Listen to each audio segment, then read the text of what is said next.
Alright, hi guys, my name is Jaden Schutz, and I did my PowerPoint over the inner critical voice, and my major is early childhood education. So, my first slide is about being for yourself or against yourself.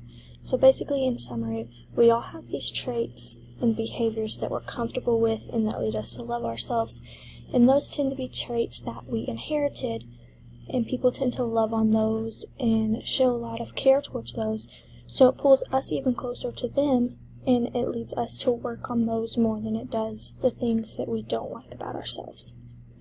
And then we have our inner critical voice that is turned against ourselves, and this is something that gives us negative thoughts and leads us to believe things that we're opposed to, and it encourages us in such negative ways. And it also gives us negative thoughts towards other people and causes us to push them away and act differently towards them, or think, hey, this person said that about me, or what are they thinking about me? And it's always got to be something negative when it comes to our inner critical voice.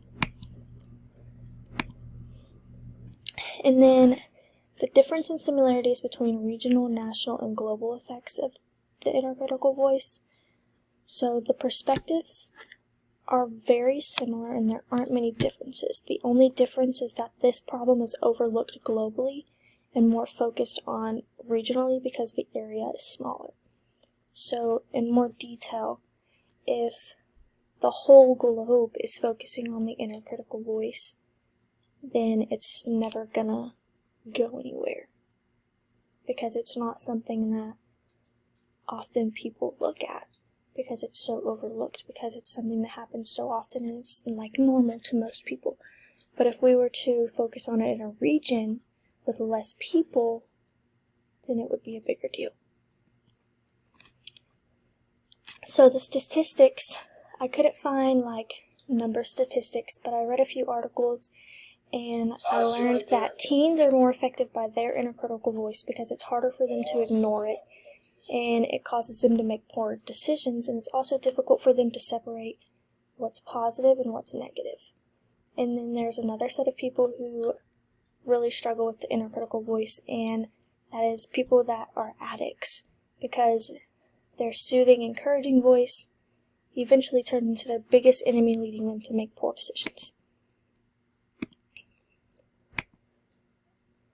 And so how can we solve our inner critical voice?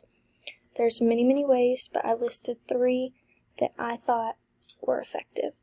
So we can take power over it. So when we realize like, oh, our inner critical voice is taking over, then we need to stop it then, and we need to stop it from running our lives.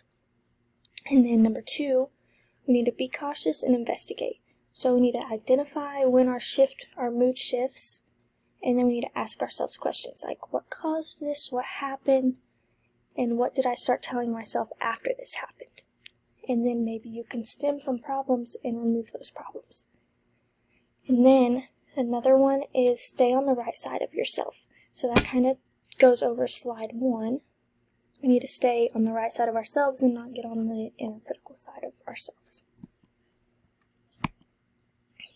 And then I added this little quote that says you cannot have a positive life in a negative mind. And then in these little bubbles, I just added a few things that our inner critical voice says about us, just so y'all understand and get the concept of what we're talking about. But thanks for coming. That's all I have.